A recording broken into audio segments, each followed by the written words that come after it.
The smell hit Votto first. Something sharp and earthy drifted through the ventilation system of the cargo hauler Wandering Star.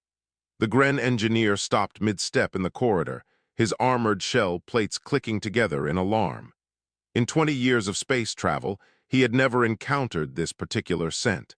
It reminded him of burnt minerals and danger. He followed the smell to the mess hall. Through the doorway, he saw the human. Danny Webb had arrived 3 weeks ago as their new cargo specialist. He was quiet, did his job well, and kept mostly to himself. The crew had accepted him, though they remained careful. Everyone in the galaxy knew about humans. They came from Earth, a Category 7 death world where the gravity crushed bones, the weather killed without warning, and the native life spent every moment trying to eat each other. Danny stood at the counter with his back to the door.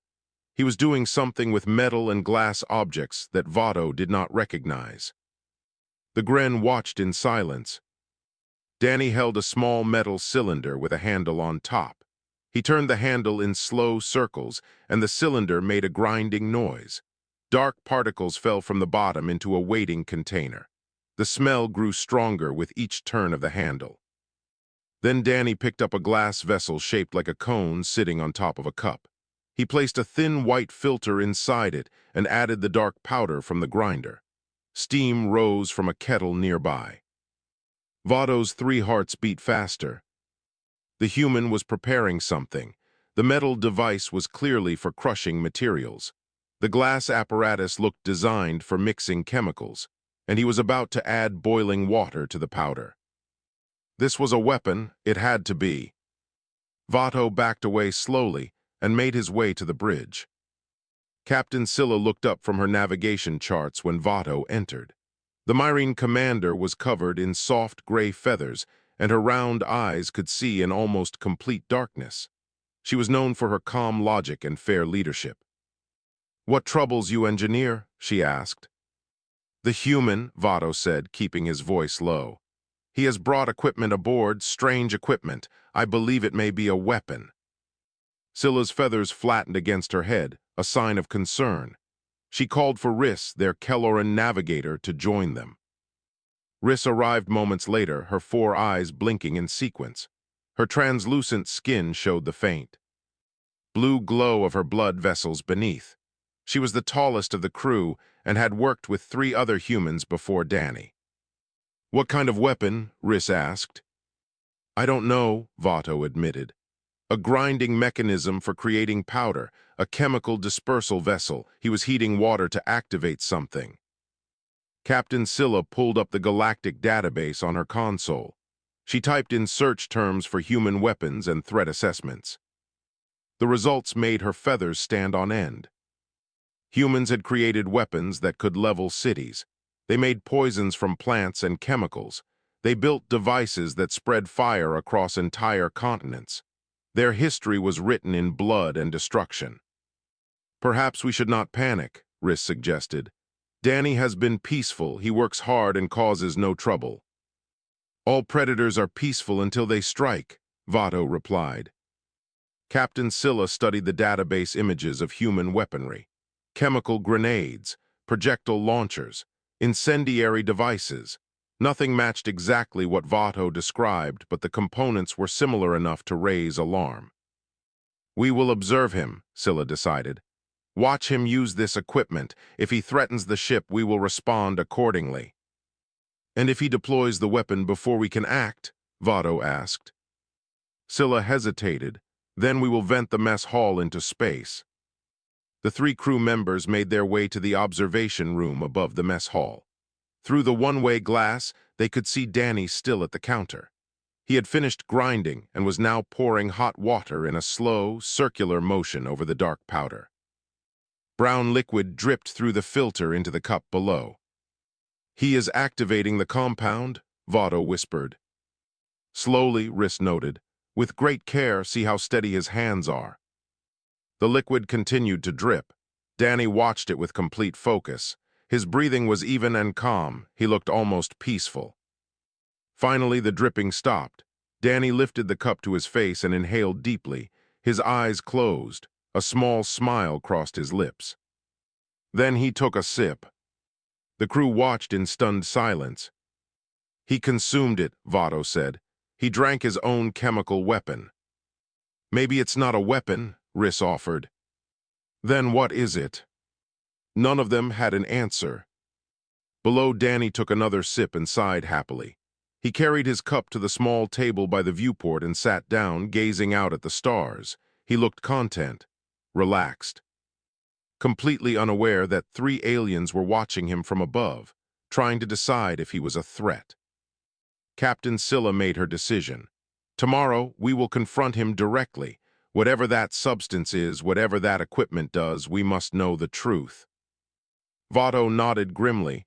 And if the truth is dangerous? Then we handle it, Scylla said, together.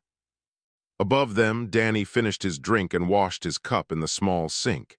He dried everything carefully and put his equipment away in a cabinet. Then he left the mess hall, humming a tune from his homeworld. The crew remained at the window, staring at the cabinet where the strange devices now rested. Tomorrow they would have answers. Tonight they would not sleep well. 3 hours of research had produced nothing but fear. Captain Scylla rubbed her tired eyes with her wing hands. The database filled her screen with images and reports about human civilization. Wars fought over resources. Weapons designed to cause maximum suffering. A species that had climbed to the top of their food chain by being more violent than everything else on their planet. Riss sat beside her, scrolling through chemical compound databases. I cannot find an exact match for the brown liquid, but several human poisons share similar colors. Poisons they would drink themselves? Scylla asked. Humans have strange rituals. Some of their cultures consume mild toxins for pleasure. Alcohol, for example. It damages their organs, yet they drink it at celebrations. Votto paced near the door, his heavy footsteps echoing in the quiet room. The grinding mechanism concerns me most. On my world, such tools are used to prepare explosives. You crush the minerals, add liquid, and create something deadly. But he added water, not chemicals, Riss pointed out. Water from our ship. Who knows what he might have mixed into it? Scylla held up her hand for silence. She had been captain for 15 years. She had faced pirates, mechanical failures, and diplomatic incidents. She had never faced anything quite like this.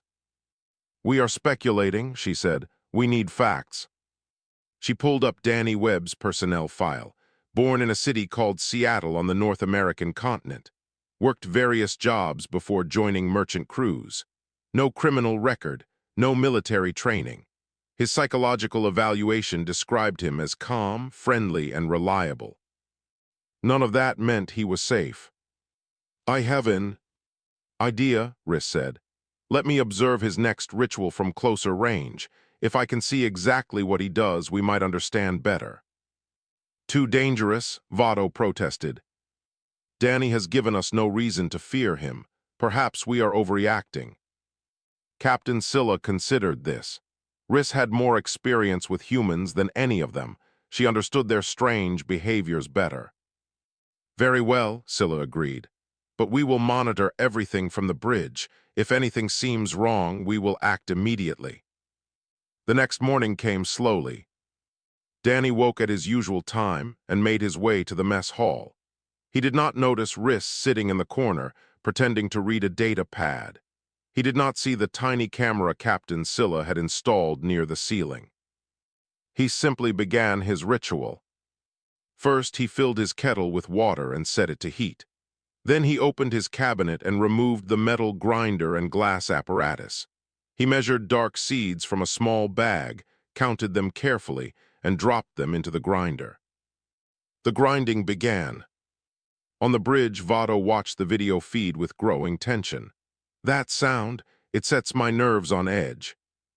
Focus, Scylla commanded. Danny finished grinding and poured the powder into the filter. He checked the water temperature with his finger, nodded to himself, and began pouring in a slow spiral pattern. In the mess hall, Riss observed every movement. The human's focus impressed her. He treated this task like something sacred. His hands were steady, his breathing was deep and even, no stress, no aggression. The brown liquid dripped into the cup below. Danny waited patiently. When the dripping stopped, he lifted the cup to his nose and inhaled with obvious pleasure. Then he took his first sip. His whole body relaxed. Riss made a decision. She stood and walked toward him. Danny looked up, surprised but not alarmed. "Good morning, Riss. Didn't see you there." "Good morning, Danny. I was curious about your activity. What are you making?" "This," Danny smiled and held up his cup. "It's coffee, a drink from Earth. Want to smell it?" He extended the cup toward her. Riss leaned in carefully. The aroma hit her with unexpected force. Rich, bitter, complex. Dozens of chemical compounds mixed together in ways her senses could barely process. She stumbled backward. "Strong, right?" Danny laughed. "Takes some getting used to." "You drink this?" Riss asked, steadying herself. "Every day. Every morning. Can't start my day without it." "Why? What does it do to you?" Danny thought about the question. "It wakes me up, makes my brain work faster, helps me focus." He paused. "And I just like the taste, reminds me of home." Riss stared at the dark liquid. "It is a stimulant." "Yeah, I guess technically. The caffeine in it stimulates your nervous system, but it's pretty mild. Billions of humans drink it every day." On the bridge, Vato's voice crackled over the comm.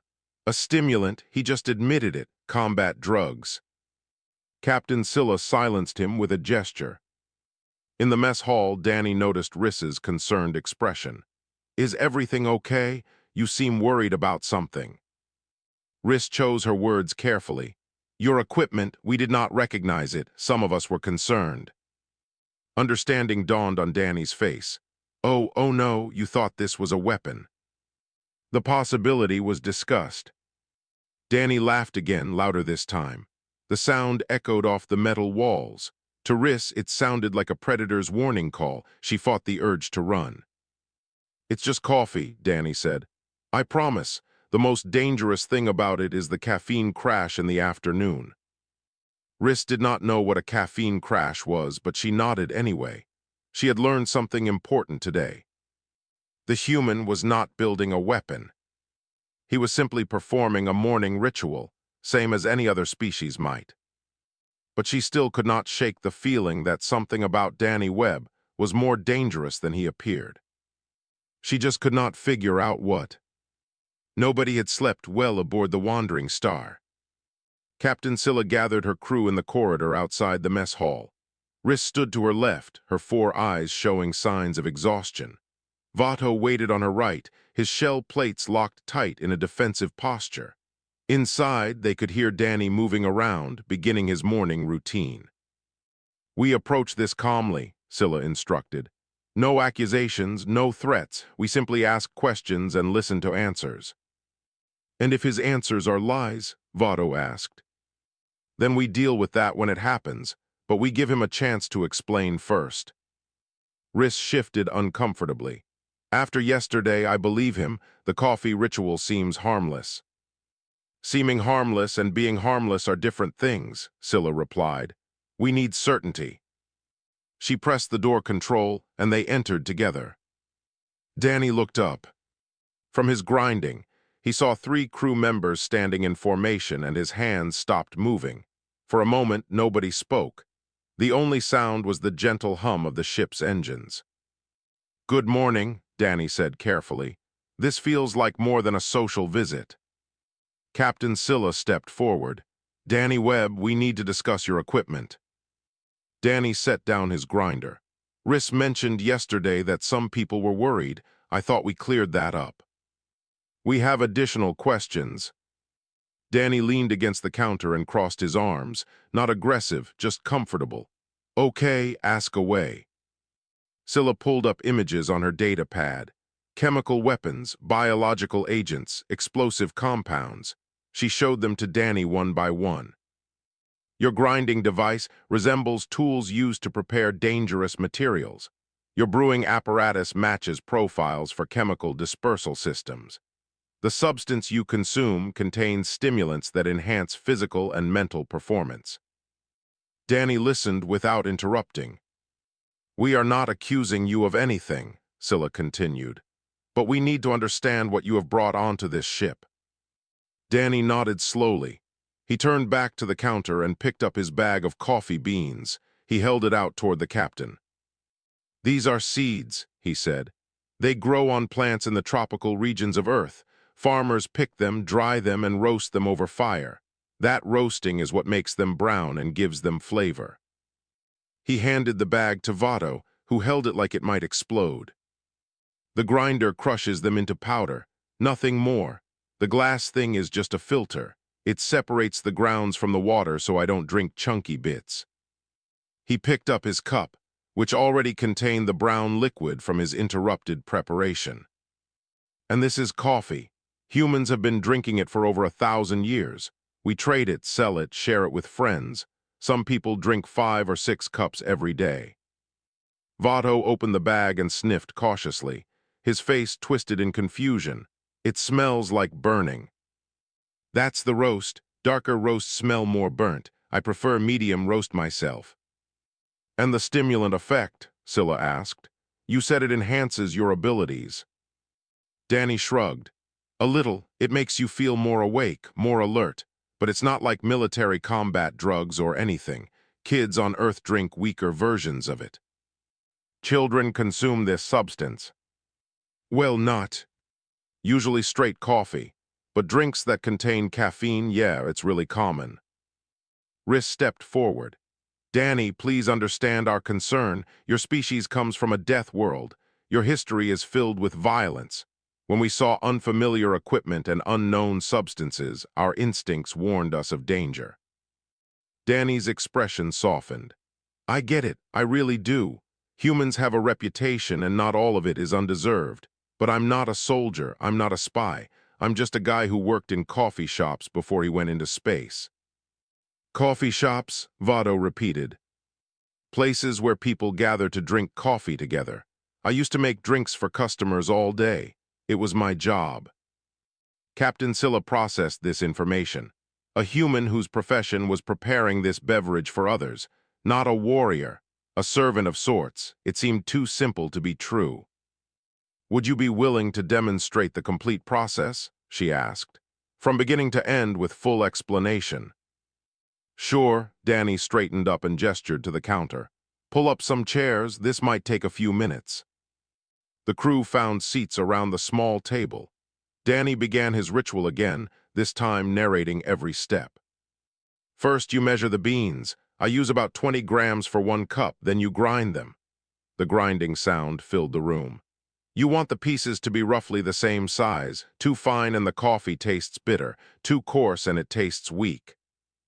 He showed them the grounds, letting each crew member examine the brown powder. "Then you heat your water. About 95 degrees is ideal. Too hot and it burns the coffee. Too cold and it doesn't extract properly." He poured in a slow circle, explaining how the water needed to touch all the grounds evenly. "Now we wait." The liquid dripped through. Danny poured a second round of water, then a third. Finally, the cup was full. "And that's it, just a drink." He took a sip and smiled. Captain Scylla stood and approached the counter. She looked at the equipment, the beans, the finished product. Everything matched his explanation. No hidden compartments, no secondary functions, just simple tools for making a beverage. "I owe you an apology," she said. Danny waved his hand. "No need. Honestly, I probably should have explained all this when I first came aboard. I forget that other species don't know about coffee." Riss leaned closer to the cup. "May I try some?" Danny's eyes widened. "Really, you want to?" "I want to understand what makes your species so attached to this ritual." Danny poured a small amount into a clean cup. He added some water to make it weaker and touched a sweetening cube to the surface. "Start with this. Full strength might be too intense." Riss lifted the cup to her lips and took the smallest possible sip. Her 4 eyes went wide. "Oh," she said softly. Danny grinned. "Good-o or bad-o?" Riss took another sip. "I think I understand now." Something had changed aboard the Wandering Star. The fear that once surrounded Danny Webb had transformed into curiosity. Each morning, crew members found reasons to visit the mess hall during his coffee ritual. They watched him grind beans, heat water, and pour with careful precision. The aroma that once triggered alarm now triggered something else entirely. Anticipation. Riss became the first convert. After her initial taste, she requested a cup every day. Danny taught her how to adjust the strength to match her alien biology. Too much caffeine made her transparent skin glow an alarming shade of purple. Too little, and she felt no effect at all. They eventually found a balance that left her pleasantly alert without changing color. "This is remarkable," she said one morning, cradling her cup between long fingers. "On my homeworld, we have hot springs that smell similar, volcanic minerals rising through water. Your coffee reminds me of home." Danny smiled. "That's the nicest thing anyone has ever said about my coffee." Vato took longer to warm up. He watched the rituals for a full week before asking any questions. When he finally spoke, his words surprised everyone. "How many methods exist for preparing this beverage?" Danny scratched his head. "On Earth, dozens probably, maybe hundreds if you count regional variations. Hundreds of ways to prepare one drink. Humans get obsessive about things we enjoy. There's pour-over, French press, espresso, cold brew, Turkish style, Vietnamese style, mocha pot." Danny counted on his fingers. "Some people spend years mastering just one method." Vato's shell plates shifted in what might have been amazement.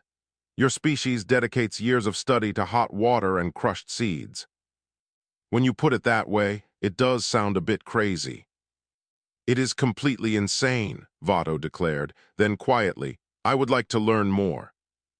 Captain Scylla remained the most cautious. She observed from a distance, taking notes on her data pad.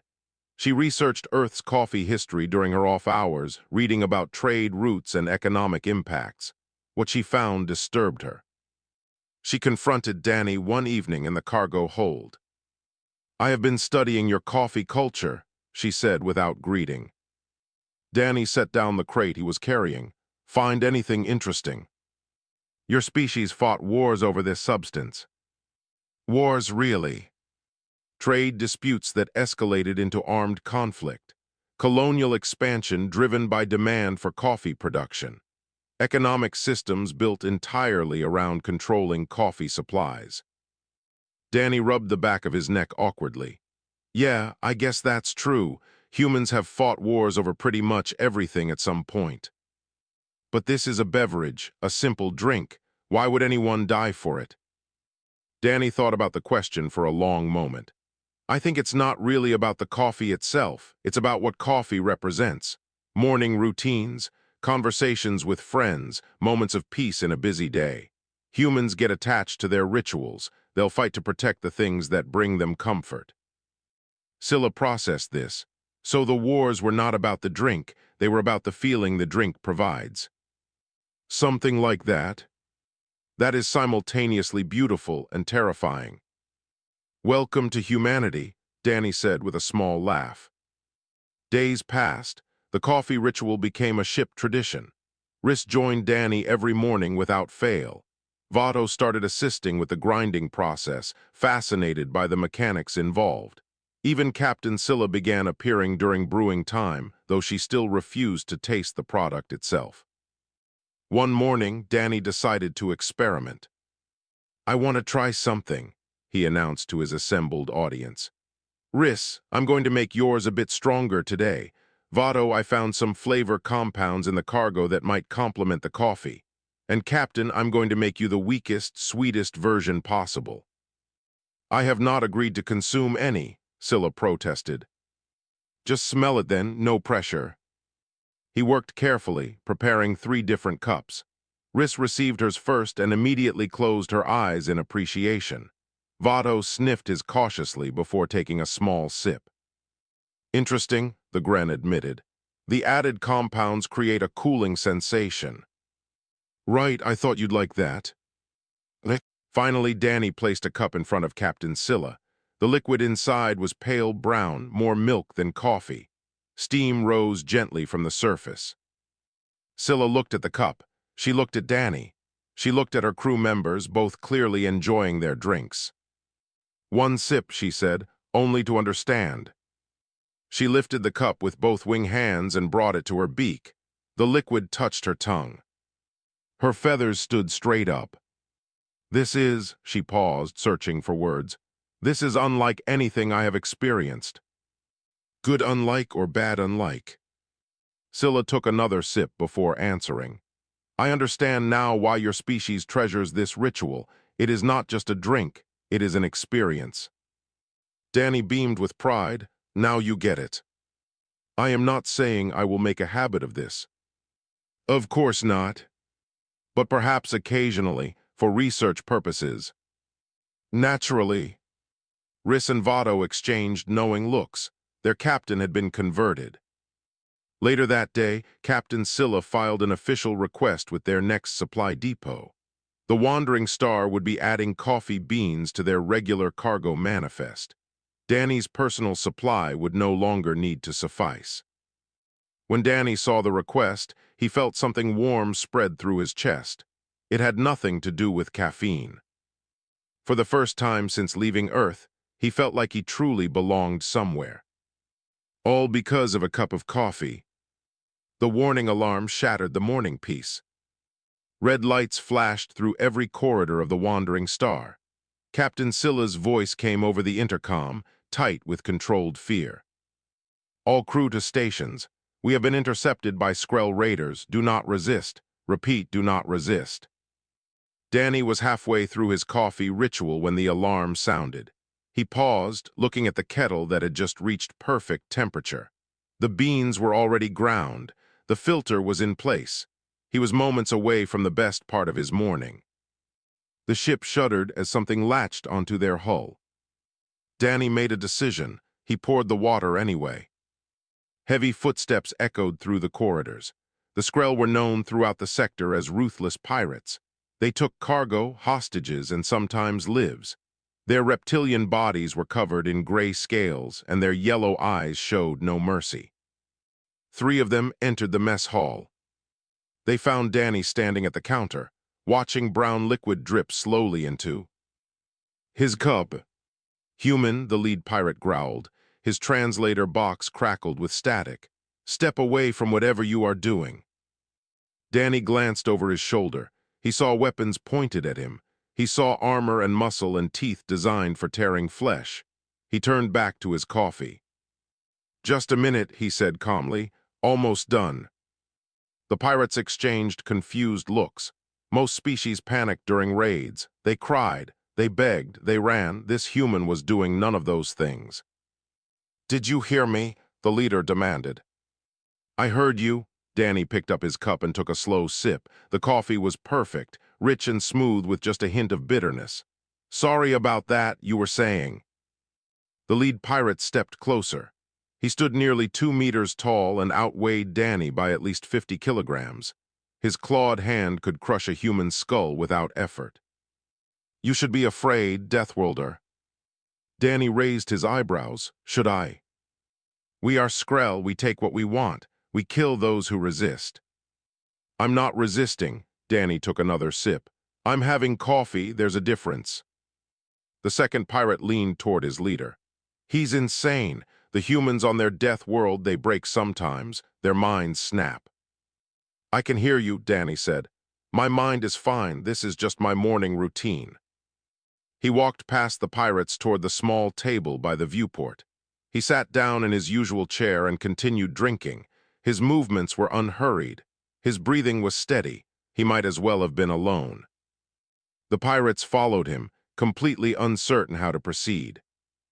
"What is that substance?" the leader asked, pointing at the cup. "Coffee, a drink from Earth. Would you like some?" "You are offering us your food." "It's just a drink. I've got plenty of beans." The third pirate, who had not spoken until now, moved toward the counter. He examined the brewing equipment with suspicious eyes. His hand reached for the glass vessel. "Careful with that," Danny said, still calm. "It breaks easily." The pirate ignored him and picked up the glass. He sniffed the residue inside, then made a face of disgust. He set it down carelessly. It wobbled but did not fall. "Worthless human garbage," he muttered. Something shifted in Danny's expression. It was subtle. His jaw tightened by a fraction. His eyes lost some of their warmth. He set down his cup and stood. "That's rude," he said quietly. The pirates noticed. The change, the casual demeanor had vanished. The human's posture was different now, straighter, more alert, like a predator becoming aware of prey. "Your equipment is worthless," the third pirate repeated, though with less certainty. Danny took a step forward, just one step. Nothing threatening, nothing aggressive, but the pirates moved back anyway.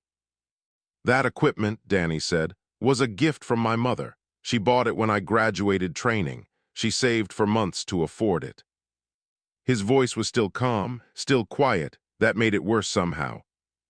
"On Earth, we have a saying, you can insult a human, you can threaten a human, but you don't mess with their coffee." The lead pirate's hand moved toward his weapon. Danny's eyes tracked the movement. He did not react.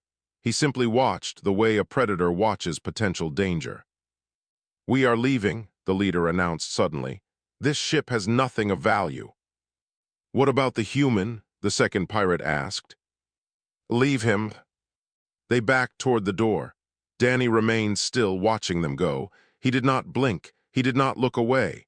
He just waited, his half-empty coffee cup forgotten on the table behind him. The pirates reached the corridor and broke into a run. Danny stood alone in the mess hall for a long moment. Then his shoulders relaxed. He returned to the table, picked up his cup, and finished his coffee. Through the viewport, he watched the pirate ship detach from their hull and accelerate away. "That was rude," he said again to no one. When he went to check on the crew, he found them staring at security footage on the bridge. They had watched everything. Captain Scylla turned to face him.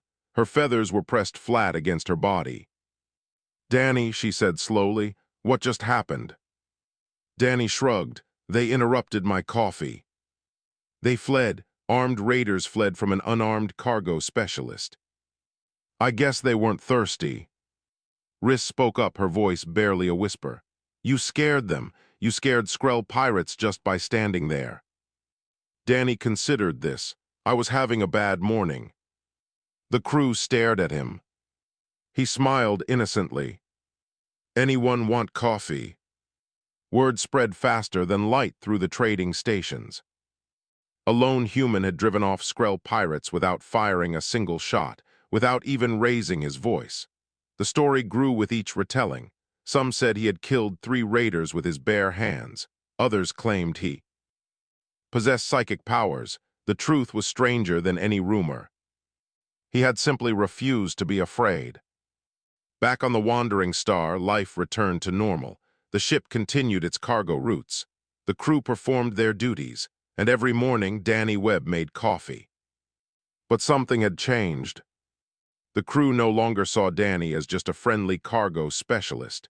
They had witnessed something they could not fully understand, a human standing firm when anyone else would have crumbled, calm in the face of violence, unmoved by death threats. Captain Scylla finally asked the question that haunted her. "Danny, why didn't you fight them?" They were sitting in the mess hall. Morning coffee had been served. Riss and Vado occupied their usual seats, cups in hand. The stars drifted past the viewport like always. Danny considered the question. "I didn't need to." "They were armed, you were not." "That's true. They could have killed you easily." "Also true." Scylla's feathers ruffled in frustration. "Then why weren't you afraid?" Danny set down his cup and leaned back in his chair. "I was afraid, a little, but humans learned something important a long time ago. Fear is not the enemy, panic is. I don't understand the difference. Fear keeps you alert. Fear tells you to pay attention. Panic makes you stupid. Panic makes you react without thinking." Danny shrugged. "Those pirates expected panic. When they didn't get it, they didn't know what to do." Vado spoke up. "You used their expectations against them." "Kind of, I just didn't give them what they wanted. Bullies want fear, they feed on it. When you don't provide it, they get confused." But you did threaten them, Riss pointed out. At the end, when they insulted your equipment, something changed in you.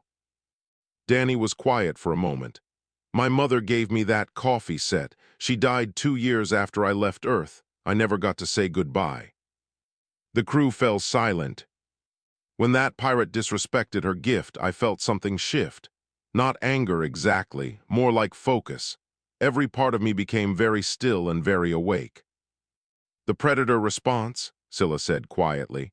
I read about it in the human database. Your species evolved to hunt in groups. When threatened, you enter a state of heightened awareness. I guess that's the scientific way to put it. Danny picked up his cup again. I just thought about what I would do if they broke her gift, and I realized I would make them regret it. Would you have fought 3 armed raiders? If I had to, you would have died. Danny looked directly at Scylla. Maybe, but they would have remembered me. Silence filled the mess hall. The weight of those words hung in the air. Then Votto did something unexpected. He raised his coffee cup. To Danny Webb, he said, the strangest human I have ever met. Riss raised her cup as well. To Danny, who taught us that weapons are not always made of metal. Captain Scylla hesitated for only a moment before raising her own cup. To our cargo specialist, may his coffee always be strong and his enemies always be confused. Danny laughed and touched his cup to theirs. To the wandering star, the only crew crazy enough to think coffee was a weapon. They drank together, 4 different species sharing a ritual from a death world. It should not have worked. It should not have felt so natural, but somehow it did. Later that day, Scylla updated Danny's crew file. She added a single notation at the bottom. Coffee equipment classified as protected ship inventory. Do not touch without permission. When Danny saw the note, he smiled. It was a small gesture, but it meant everything. Months passed. The wandering star became known as a ship you did not raid, not because of weapons or armor, but because of the human who drank coffee in the mess hall every morning, the one who smiled at pirates and made them run. One day, Riss asked Danny what he missed most about Earth. Sunrises, he said. The way the light comes through the window while you're making your first cup, the birds singing outside, the feeling that a new day is starting fresh. Do you regret leaving? Danny looked out at the endless stars. Sometimes, but I've found something else out here, a family I never expected, mornings I actually look forward to. He glanced at his crew. A home. Riss placed her long-fingered hand on his shoulder. We are grateful you came aboard. Even though you thought I was building weapons. Especially because of that, you taught us something important about humans. What's that? Riss smiled, which looked strange on her translucent features. That the most dangerous thing about your species is not your strength or your weapons. It's your refusal to be anything other than yourselves. Danny thought about that. He thought about coffee shops on Earth and trading stations in deep space. He thought about his mother's gift and his crewmates' friendship. He thought about pirates running from a man with an empty cup. I think that's the nicest thing anyone has ever said about humans, he finally replied. He poured another cup of coffee. Outside, the stars continued their endless journey. And the wandering star carried on, filled with the smell of roasted beans and something that felt very much like home.